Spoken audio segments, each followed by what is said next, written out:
David J. Kramer, former United States Assistant Secretary of State and the Executive Director of George W. Bush Institute, thanks for letting George today interview you. It's my pleasure. Thank you.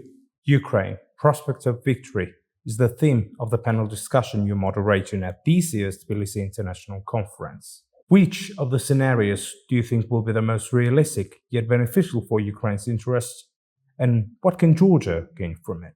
I am cautiously optimistic that Ukraine can achieve victory, and I define that by driving every Russian soldier off of Ukrainian territory, by holding Russia accountable for the human rights abuses, the war crimes, crimes against humanity, and even genocide, and then also not just freezing, but seizing Russian assets to make sure Russia pays for the terrific damage it has done to Ukraine.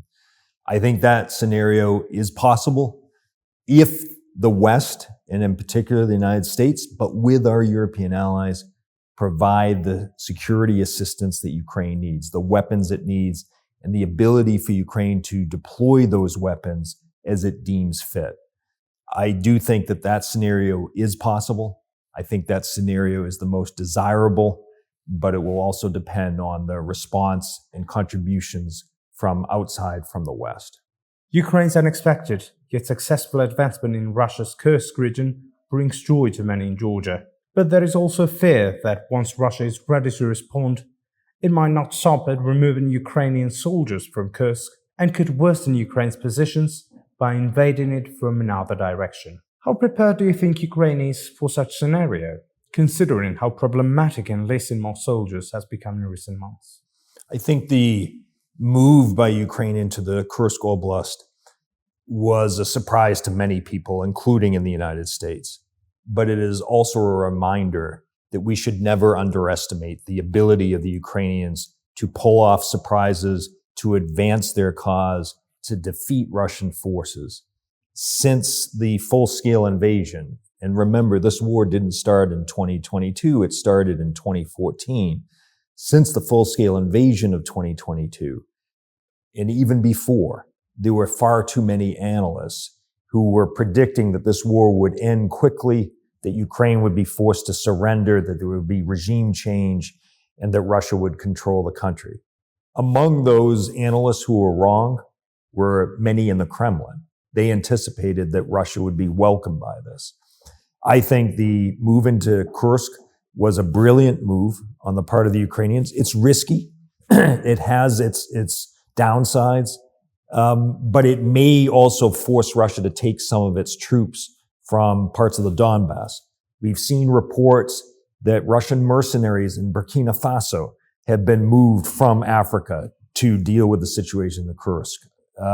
And so I think it is a reminder of the capabilities the Ukrainians have, the ingenuity, the development of basically their own drone system. And they have been using drones more effectively in the past several months. So it's a reminder for all of us that Ukraine knows why it's fighting. It's fighting for its land, for its freedom, for the lives of its people. Russian forces have no idea why they've been sent to invade Ukraine, unprovoked, unjustified by Putin. And so I do think that this move has the potential to certainly change the narrative, to increase Ukraine's leverage and negotiating ability if it decides to pursue that. But it may, at the end of the day, also deliver a surprise that none of us are thinking about right now. Mr. Kramer, you've mentioned this word, downside. To face the reality, what do you think might be the biggest downside of this operation in Kursk region for Ukraine? I think we have to be open to the possibility that Russia will be able to mobilize forces and surround the Ukrainian troops that are in Kursk. I think we have to also recognize that this has meant the redeployment of some Ukrainian forces from the front lines in the Donbass region to pursue this move. But Russia seems to have been caught completely off guard. It has not been able to reverse the gains that we've seen Ukraine make. Ukraine is not going to continue to go further into Russian territory, though it has perhaps tried in Belgorod Oblast as well. But there are some risks with any military decision like this. But it's a reminder that the Ukrainians think these things through. They also have more capability than they did before when they launched the counteroffensive last year. And so I remain optimistic that this was a smart move.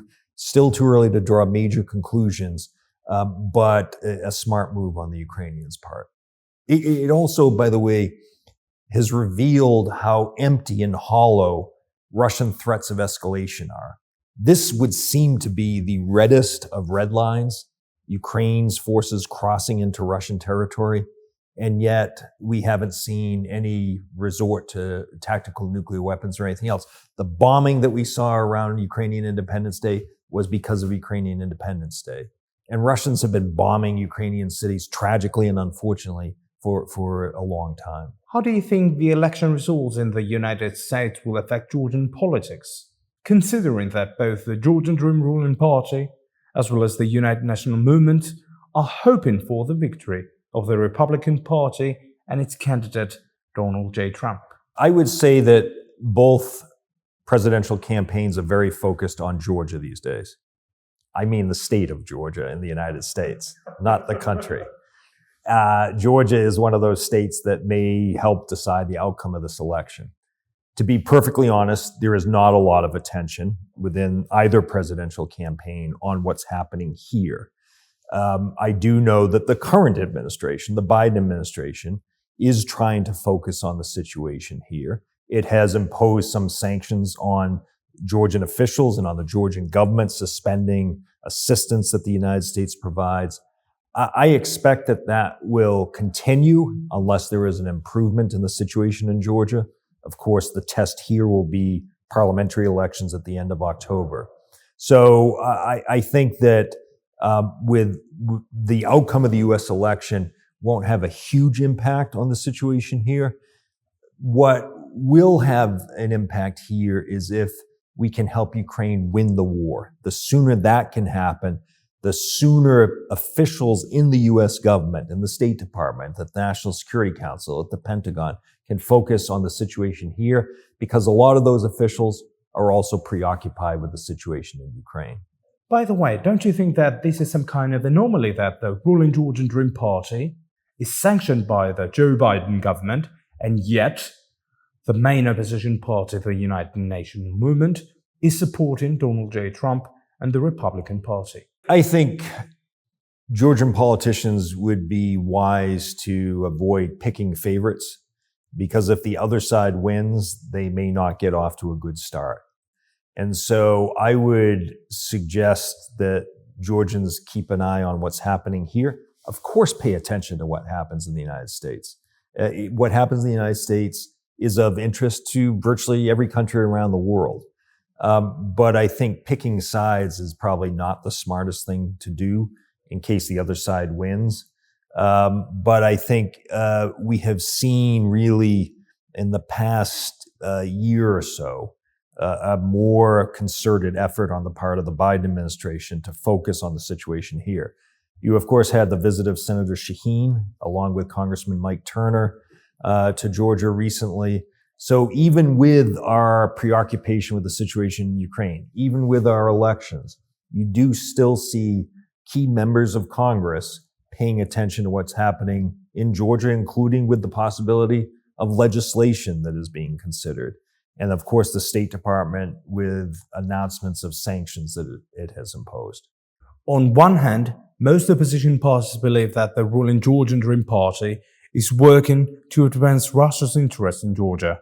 On the other hand, they consider the notion of opening a second front against Russia to be fake news spread by the government. Don't you think that if Mr. Ivanishvili fails to secure a fourth term for his political party and an openly pro-Western coalition comes to power, Putin, no longer having influence over the country, will be left with no other choice but to invade Georgia to foreseeably halt its Western integration for good?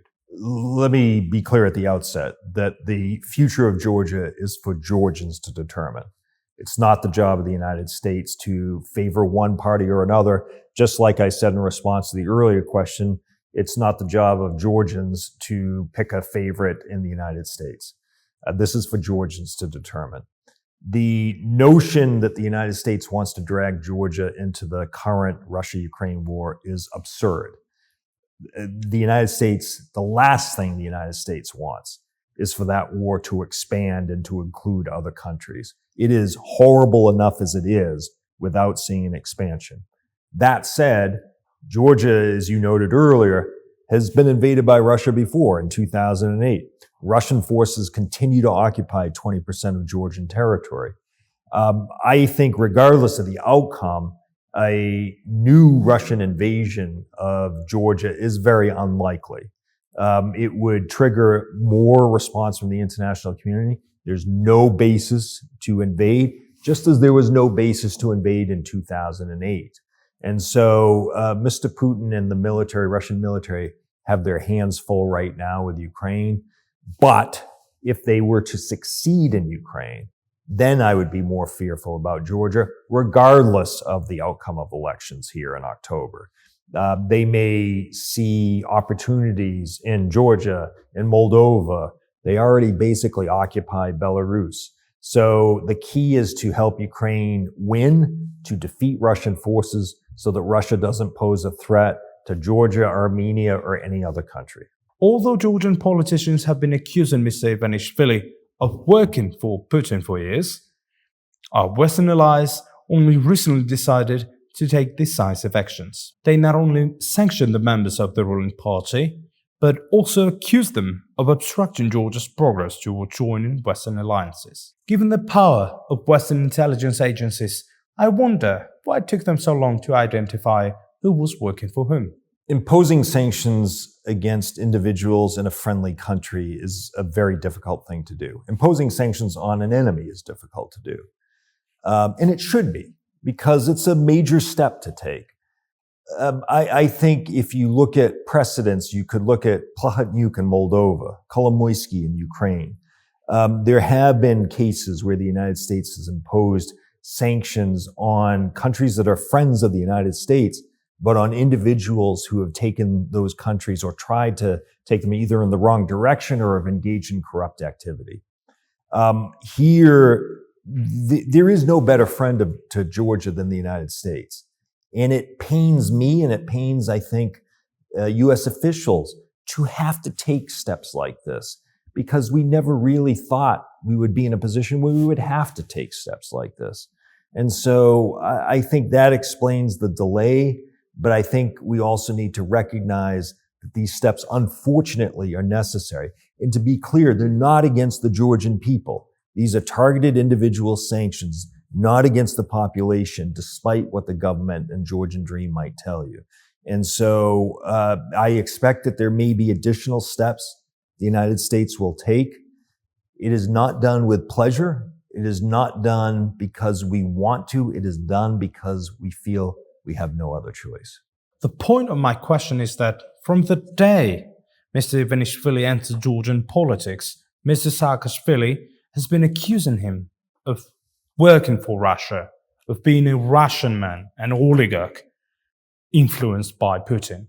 So I wonder, why didn't the West take into account what Mr. Saakashvili and other politicians were talking about, and why did they continue working with Mr. Ivanishvili for these many years? His party won the election a dozen years ago. He became prime minister for a year. His party continued to perform well in elections. And I think for a while there was an interest in waiting to see what might happen rather than prejudge things. I certainly am interested in those questions. I'm more interested in his actions and his rhetoric. And it is based on those two things, his actions and his rhetoric, that I think, unfortunately, the time has come to take these additional steps. Mr. Kramer, it was my pleasure to interview you. Thank you. Thank you. Appreciate it.